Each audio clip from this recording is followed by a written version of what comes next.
Bien, y hoy, como lo anuncié, nos acompaña una figura cuya trayectoria en el sistema de justicia y en la vida parlamentaria no necesita mayores presentaciones, en realidad. Ex fiscal de la Nación, actual congresista, una de las voces más firmes en la defensa de la institucionalidad y el Estado de Derecho en el Perú, la doctora Gladys Echaiz está conmigo para analizar la crisis de seguridad, las reformas pendientes en el sistema judicial y, por supuesto, sus propuestas de cara a una candidatura al Senado por Renovación Popular. Bienvenida, doctora.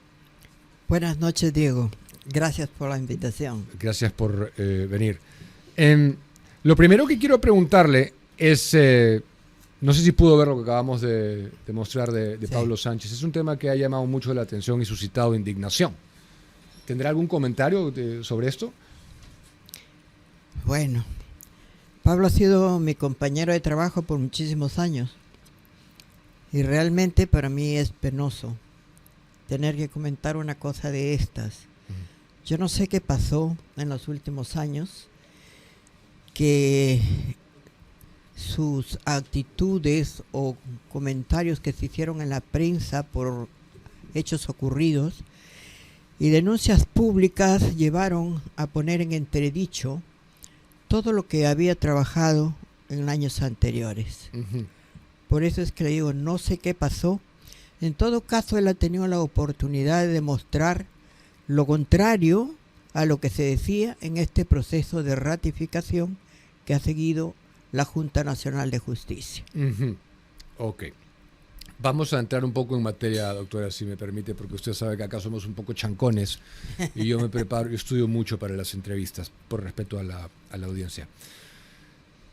Usted ha sido enfática en la necesidad de ampliar la detención policial a 15 días. Así es. 48 horas a 15 días. Sí. Ahora, el otro sector sostiene que eso abre la puerta a detenciones arbitrarias y abusos judiciales.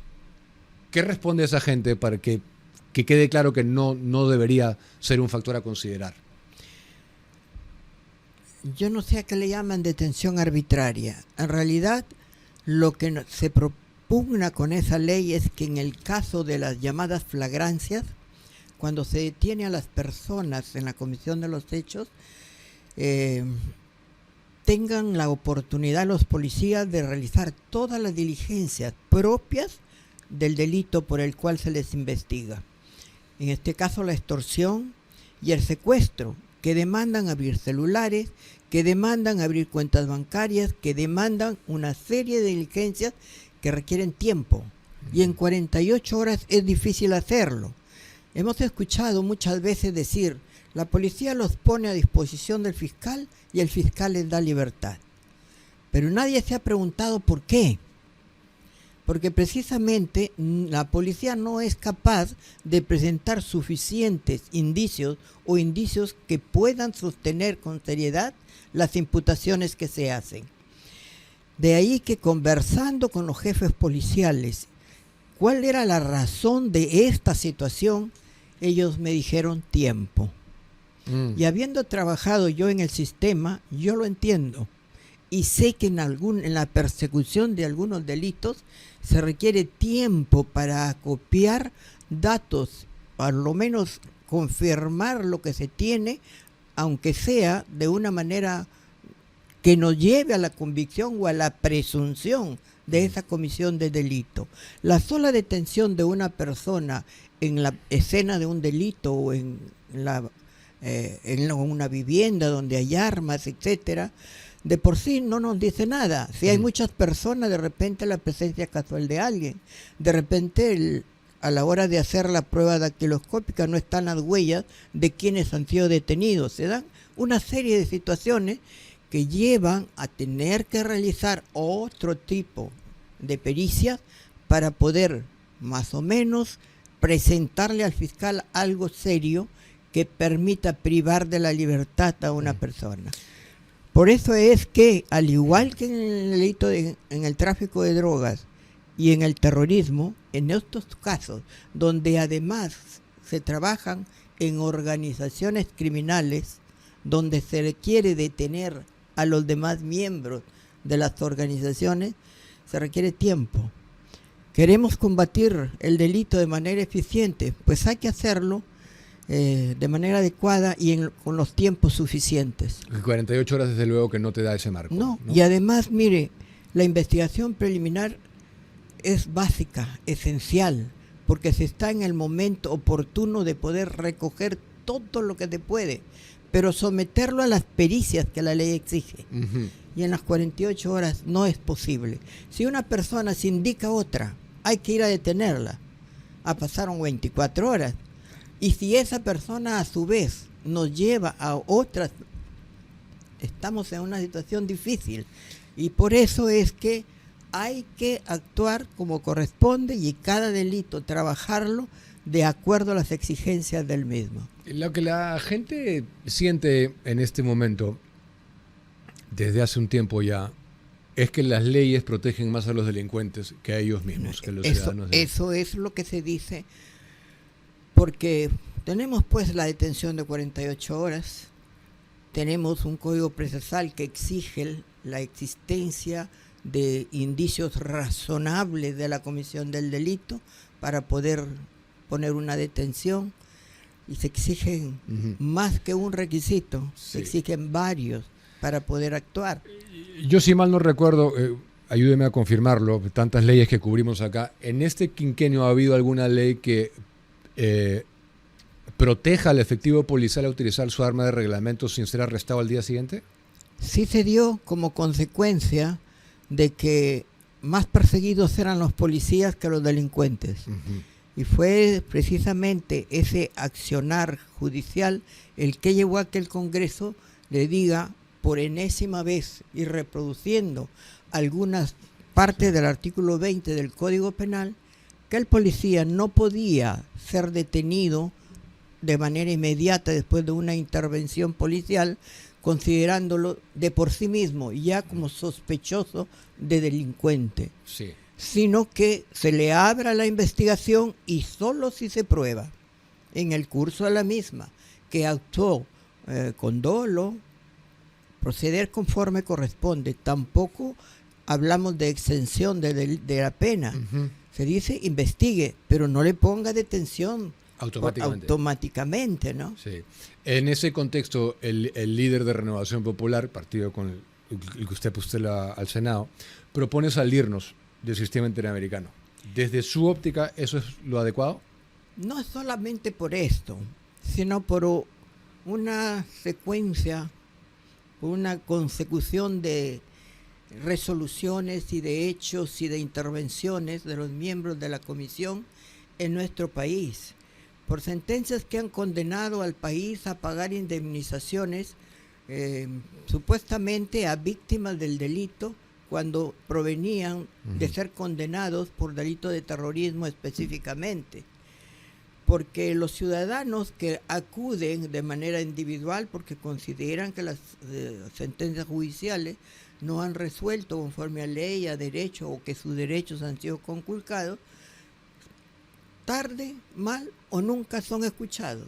Pero si se trata de personajes que han actuado para alterar la paz, la tranquilidad pública, inmediatamente. Como un tubo. Como un tubo. Y además hay organizaciones sociales que basta con una carta para conseguir incluso la presencia de miembros en el país. Tienen una influencia tan grande que pareciera que forman parte de de una misma agrupación, ¿no? Y con cierto poder como para movilizar a estos funcionarios en el tiempo que deseen. Uh-huh. Y en los casos que ellos ya consideran de antemano irregulares. Entonces el país es o no soberano, está sujeto a sus normas constitucionales o a las presiones de los grupos. La verdad es patrimonio de un grupo de la sociedad o es la que emerge de un proceso cuando media el mismo. Hay una serie de situaciones donde por ejemplo, los policías que estuvieron o intervinieron en el tiempo del terrorismo, todos han sido perseguidos y se les considera violadores de derechos humanos. Uh-huh. Y en su momento fueron ellos los que pacificaron el país. Uh-huh. Los que violaron derechos humanos estaban en el otro lado. La policía intervino en razón de los hechos cometidos por estos ciudadanos, vamos a llamarlos así. De lo contrario, no lo hubieran hecho. Nosotros, los que tuvimos la suerte o mala suerte de haber vivido esos tiempos, sabemos lo que pasaba. 10 de la noche y no se podía transitar. Nuestras casas eran bombardeadas. Claro que sí. Y todas esas situaciones que hoy no se conocen, edificios enteros fueron volados sin piedad alguna, pero ahora resultan siendo víctimas. ¿Y las víctimas fueron indemnizadas por la comisión? No. Al contrario, el Estado peruano fue condenado a pagar indemnizaciones a los familiares y no solamente a los parientes directos, sino a todo aquel que fue al sepelio y lloró por un familiar. Y con donaciones de reparaciones civiles también. Bueno, ese es otro tema, que ¿no? No se menciona mucho. Entonces, alineada ahí con López Yo Aliaga, sí, estoy usted. de acuerdo con ello, Okay. sin que eso signifique que más adelante, si es que se recupera la neutralidad y existe la necesidad de contar con un órgano que efectivamente defienda los derechos humanos, los derechos fundamentales de la persona en circunstancias especiales, pues ¿por qué no? Pero en este momento yo creo que este sistema necesita una revisión, una reorganización profunda, si es que se quiere que realmente cumpla la misión o la función para la cual fue creado. Vamos con uno de los, tal vez, 4 o 5 problemas estructurales del país, reforma del sistema de justicia. La última vez que le entrevisté, hablamos de la Escuela de la Magistratura, su emblemático proyecto de ley, y usted me prometió que eso salía. Sí o sí salía. ¿En qué va eso? Y después le quiero preguntar por el Ministerio Público también. Mire, había mucho optimismo. Los miembros de las bancadas en el Congreso participaban de la misma opinión y estaban seguros que sería un aporte muy importante para comenzar a reestructurar el sistema de la administración de justicia. Pero lo que yo no sé es qué pasó en el momento en que se puso el proyecto a debate en el Pleno del Congreso. Porque de pronto una bancada como Fuerza Popular, bueno, con el apoyo del actual presidente de la República, plantearon una cuestión previa para que el proyecto vuelva a comisión, porque consideraron que debía formarse una comisión para que haga una propuesta integral de la reforma del sistema de justicia. Y bueno, todo el grupo democrático, no sé cómo se hacían llamar, ya estaban prácticamente de acuerdo, se fueron a eso y ganaron en la votación. Se paralizó el proyecto hasta hace poco que esa comisión con la que habían, acordado de antemano, presentó su informe. Su propuesta fue la Escuela Nacional de la Magistratura. O sea, lo mismo. Lo mismo. O sea, es una perdedera de tiempo. Creo que fue intencional el derivarla, pues enfriar el proyecto, no permitir que salga en este periodo legislativo, por razones que desconozco y que algún día se sabrán. O sea, se politizó innecesariamente. Se politizó el tema. Ok, pero sigue esa siendo la ruta a seguir, diría usted. Sí, sigue siendo la ruta más... Mire, el tiempo me ha ido dando la razón, porque han sucedido una serie de hechos que ha obligado a que los representantes de las instituciones salgan a exponer sus puntos de vista públicamente. Y cada uno y en cada momento han demostrado la necesidad que tienen de capacitarse más. ¿Qué contesta la gente que sostiene que este Congreso ha dado leyes pro crimen? Que creo que están reproduciendo o repitiendo una narrativa que ha surgido de un grupo de la sociedad que se ha visto perjudicado con esas leyes. Por decirle el ejemplo más claro y que todos... Voy a tocar el punto o la ley que más repiten, que es la colaboración eficaz. Ujú. Ley que estaba siendo utilizada para manipular a quienes se acogían a la colaboración eficaz. O dices esto, o involucro a tu padre, involucro a tu hermano, etcétera. Y eso se producía en razón de que esa declaración se daba solo en presencia del fiscal. El declarante no tenía abogado que garantice la verdad de lo que había declarado. Nosotros recibimos muchas quejas, muchas denuncias de ciudadanos y vimos lo que estaba ocurriendo en Chiclayo, donde una persona había estado detenida largo tiempo y luego aparece otro ciudadano que había sido el colaborador eficaz que declaró en contra de este y que fue el que lo hizo llevar a la cárcel, donde decía, a mí me obligaron, sin embargo no han cumplido conmigo. Eso generó una preocupación y se iniciaron investigaciones contra todos, fiscales y todos los que habían participado.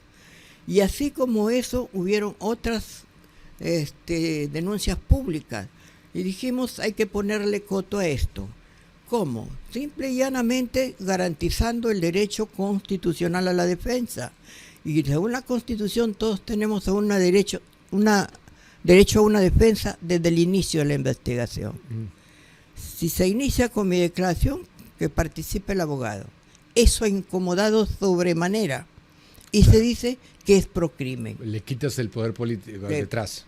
Se le quita, más bien se legitima la declaración de la persona porque está en presencia de su abogado, que es el que está ratificando que lo dicho por su cliente es verdad. Gracias. Y que no puede mañana decir fui obligado por el fiscal. Estamos garantizando más bien la propia integridad del fiscal, pero eso les incomodó. Entonces, ¿acaso era cierto las denuncias que salieron a la luz? Es la pregunta que nos hacemos. El otro tema es el plazo. La variación de plazo, sí. La colaboración eficaz no tenía plazo, era indeterminado. Y de pronto se daban 5, 6, 7 años y la colaboración seguía abierta. No había homologación. Pero entonces, ¿cómo podía aportar esa declaración a la investigación principal, cuyo plazo también estaba corriendo? Uh-huh. Hay casos en que se llevaba al juicio oral y todavía no terminaba la colaboración eficaz. Uh-huh. Se supone que una persona llega y se declara culpable de haber cometido un hecho y aporta las pruebas que van a confirmar su dicho. Y eso lo hace en la primera declaración. ¿Por qué le tiene que tomar tantos años comprobar eso, si tienen la evidencia en la mano? Entonces se les pusieron 1 año y medio en un caso y en el otro casi el mismo plazo de los procesos ordinarios. ¿Y cuál sería 8 prorrogables a 8. ¿Ah? ¿Cuál sería la oposición a eso, de quienes quieren mantenerlo abierto? Bueno, 5 años, 4, 6. El doctor César San Martín en su momento lo dijo, ¿no? Lo tenían abierto con la finalidad de que si alguien pasaba por ahí y era enemigo del fiscal, pues llamaban al colaborador para que diga que esa persona era responsable. Y cada vez iban subiendo, era como ¿cómo le llaman? Una combi, ¿no? Cada vez subían a un pasajero nuevo. Un colectivo. ¿No? A un colectivo, ¿no? Y por eso no acababan nunca. Eso no es serio. Eso es contrario a toda ley, a todo derecho, a todo debido proceso.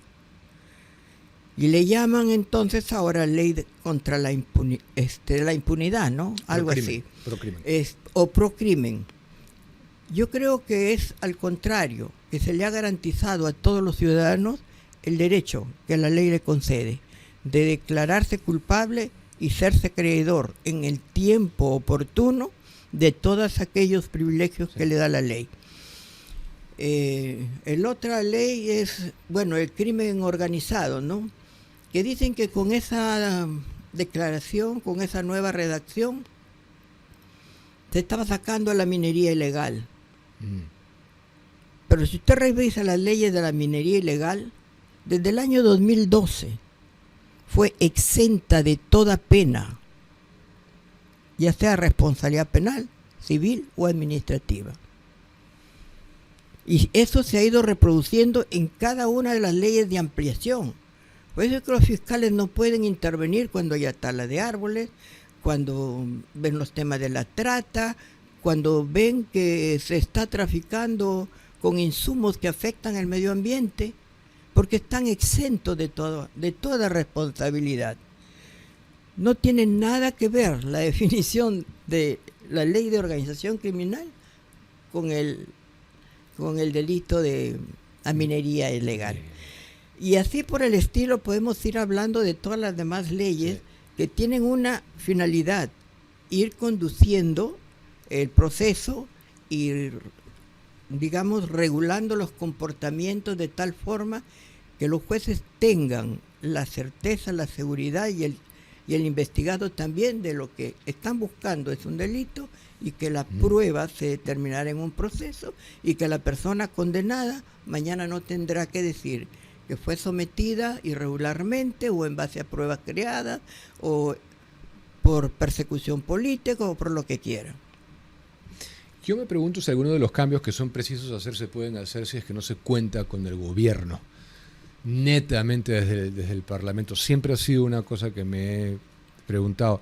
Usted conoce el Ministerio Público como pocas personas, tal vez, ¿no? Sí. Si hablamos de politización de la justicia, ¿qué cosa es lo que realmente se debe hacer para evitar que se politicen los fiscales?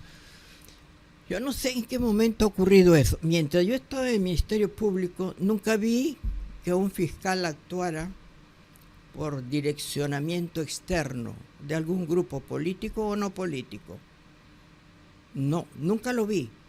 Mucho se cuidaba el ejercicio independiente del cargo y la objetividad en la investigación. Pero con el devenir del tiempo las cosas han sufrido cierto cambio, ha habido una metamorfosis ahí como consecuencia de los nuevos nombramientos a nivel de la Fiscalía Suprema, de la formación de algunos grupos de trabajo, de algunos corporativos subespecializados para el tratamiento de algunos delitos que aparentemente querían hegemonías, privilegios o anteponerse a las propias autoridades de la institución, claro, pero con una intencionalidad política. De ahí que se comenzó a perseguir políticos y mire usted, imputándoles delitos que no estaban previstos en la ley como tales en el tiempo en que se produjeron, lo cual era una atrocidad. Uh-huh. Sin embargo, los titulares avalaron eso, nunca permitieron que el órgano de control intervenga, ya que cuando quiso intervenir, más bien le abrieron proceso al órgano de control. Y si hablamos de la Junta Nacional de Justicia, ¿qué cosa es lo que no le cuadra? Y visto que ha tenido críticas también con ese organismo.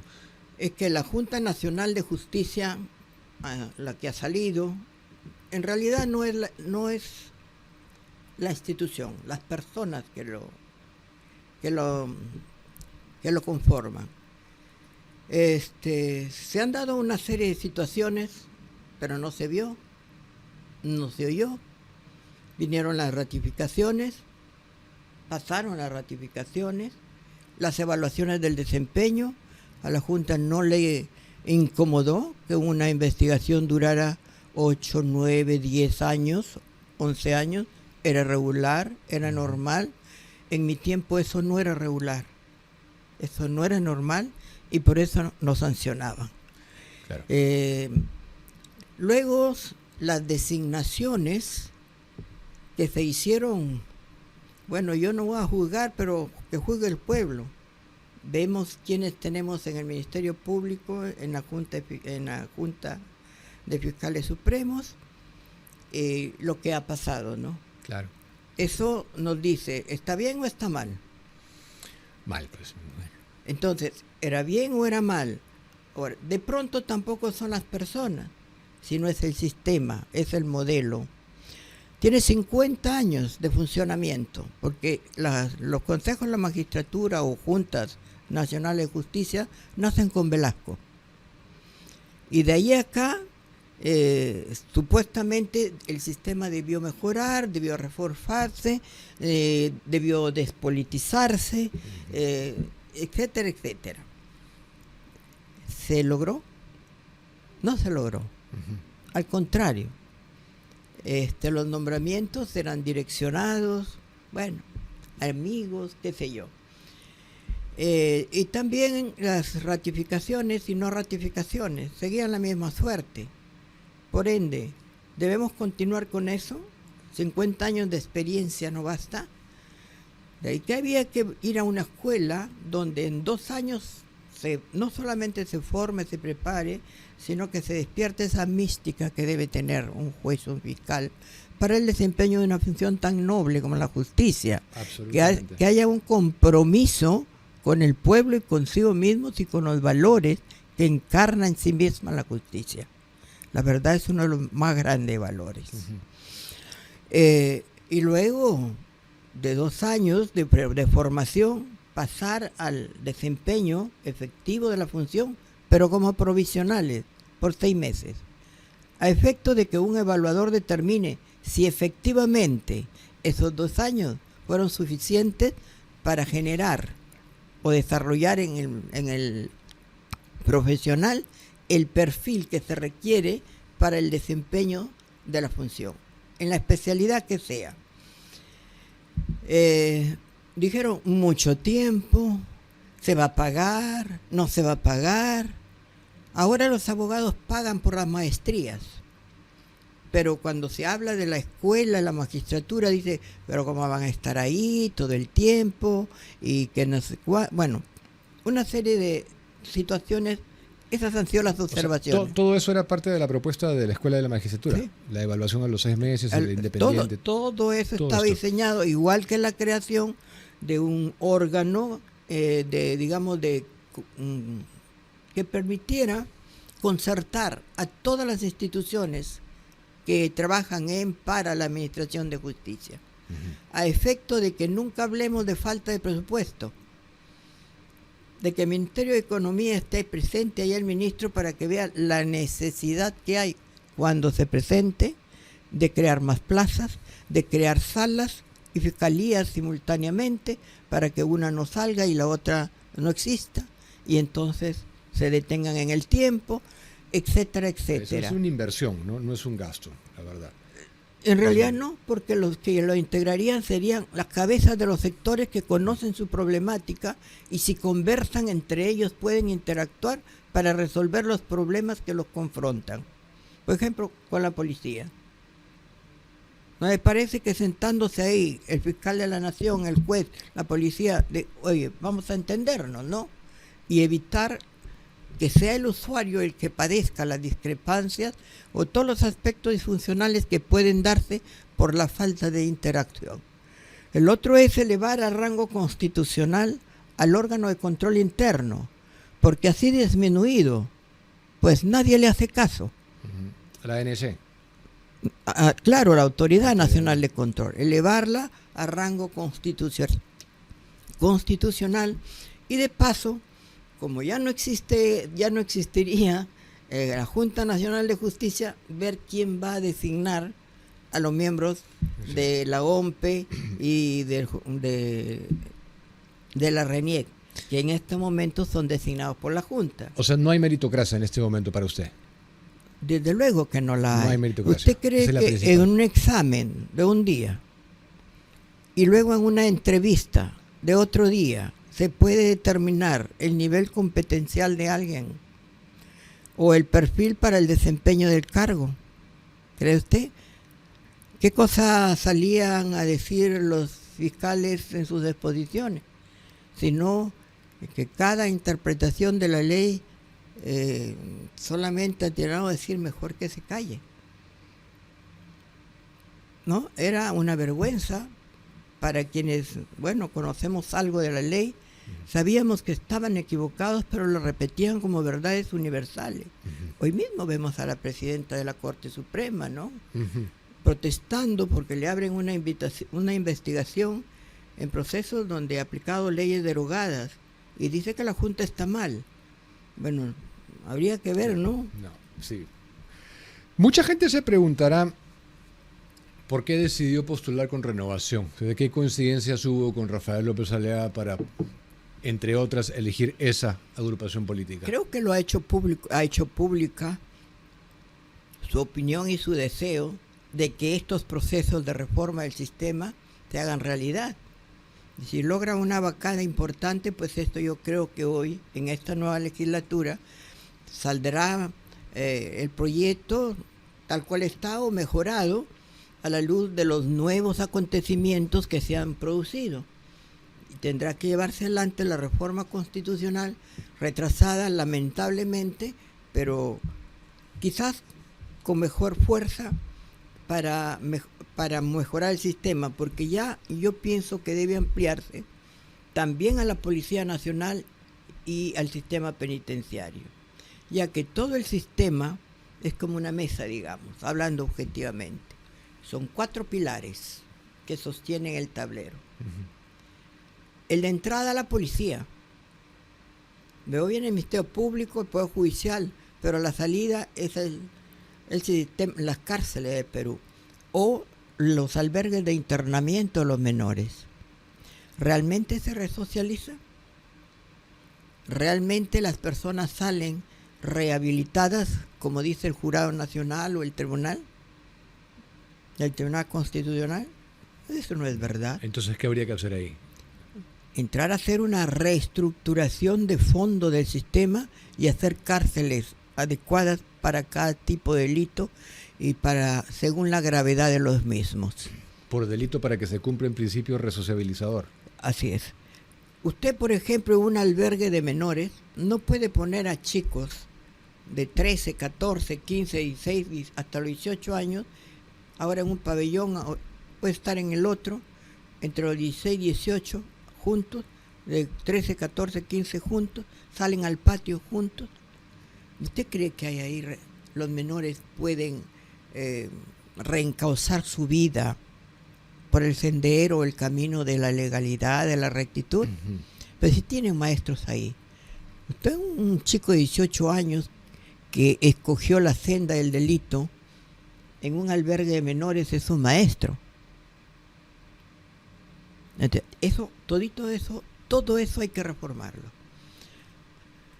Ahí tiene que hacerse un trabajo muy especializado, que lo tenemos más o menos estructurado, pero hay que hacerlo si queremos realmente que se den y se cumplan estos principios de resocialización, de rehabilitación, y que la sociedad puede finalmente descansar en paz. Junto a eso, hay que mirar también el sistema educativo. Hay que mirar qué es lo que pasa en la familia. ¿Por qué se han perdido los valores? Hay una serie de cosas, o las causas son varias, que hay que atacarlas si queremos curar la enfermedad. Yo hablaba de eso anoche, me interesa saber por qué considera que se ha perdido el concepto de honor, moralidad, valores. Porque todo se ha relativizado en los últimos tiempos, ¿no? Lo que antes nos parecía a nosotros muy, ¿qué le puedo decir? Muy malo, una incorrecto. Conducta grave, no propia para una edad o incorrecta para un adulto, qué sé yo. Hoy no llama la atención, ¿verdad? Uh-huh. Todo está bien, la persona es libre y como la libertad no se entiende que termina donde comienza la de los demás, entonces todos hacen lo que quieren. La norma está escrita para mirarla, pero no para cumplirla. Uh-huh. Se ha perdido el concepto de orden y tenemos lo que tenemos, porque donde no se respeta la ley, no hay orden. No habrá seguridad tampoco. Sí. La desconfianza en los miembros de todas las instituciones es otro de los temas agudos que tenemos y que hay que recuperarla, pues, al costo que sea. ¿Por qué quiso postular al Senado, doctora? Es decir, ¿considera que hay cosas inconclusas? ¿Cómo llega a esa determinación? porque si se lleva en la bancada de Renovación Popular el proyecto de la justicia, eso se va a defender a nivel de la Cámara de Diputados. Alguien tiene que sostenerla en la de senadores para evitar que sea devuelta o que sea dilatada nuevamente. Sí. Entonces hay que trabajar de una manera complementaria para poder fortalecer o no dejar pasar también aquello que no está bien o que no corresponde. La experiencia que hemos ganado en estos, por lo menos yo en estos 5 años, es que no ha habido este grupo, Cámara, como ahora Senado, que haga un tamiz, una revisión de las normas que se daban en el Congreso o que se dan hasta ahora en el Congreso. Y eso obligaba a que todo pase al Ejecutivo. El Ejecutivo podía aprobarlas de pronto igual en concierto o conversación con algunos grupos, o también observarla. O lo uno o lo otro, que generaba también desconfianza del representante de esta institución. Si ahora hay un Senado, el Senado también le va a hacer un poco como de sostén, de un muro de contención que va un poco a disminuir las tensiones del Ejecutivo y le va a permitir gobernar con un poco más de calma, porque pasarán las cosas que ya han sido debidamente tamizadas y revisadas por una Cámara que se supone, en teoría, estará integrada por personas con alguna experiencia, que sean serias, moderadas y objetivas sobre todo. Es la esperanza, ¿no?, que de la bicameralidad. La confianza, el nuevo presidente y su gabinete irán a solicitarla a diputados. Eso también es una cosa a favor, entre menor tensión entre el Senado y el Ejecutivo. Y el Ejecutivo. ¿No? Sí, pues se le dice que es muy poderosa porque va un poco a revisar lo que está abajo. Qué bueno hubiera sido que en estos tiempos alguien revise lo que hacía el Congreso. Sí. Se hubieran evitado muchas leyes que no debieron salir. Ahora, su propuesta bandera claramente tiene que ver con la reforma del sistema de justicia. Eso me queda claro. ¿Podría nombrar otras dos?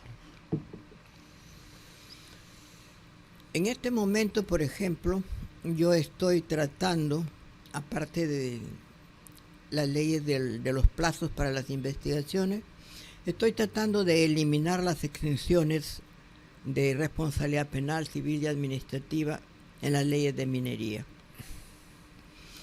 Estoy tratando de que en el sistema educativo se recupere el orden, el respeto y la estabilidad que debe haber entre alumnos, profesores, en el aprendizaje que viene desde abajo hasta arriba y la incorporación de los valores que siempre se reforzaron en la escuela y que deberían venir desde casa. ¿Usted considera que sería idóneo traer nuevamente el curso de educación cívica? Desde luego, lo hemos pedido. ¿Lo han solicitado? Lo hemos pedido y bueno, no sé por qué hay un poco de resistencia, incluso desde el Ejecutivo, ¿no? Uh-huh. Hemos pedido que se vuelva incluso a enseñar la historia del Perú, la geografía del Perú. Imagínense, se termina la secundaria y vamos a ver si una persona ya no tiene la oportunidad de ir a la universidad, comienza a emprender, de pronto se inquieta por entrar a la política, porque no se obliga más que ser ciudadano,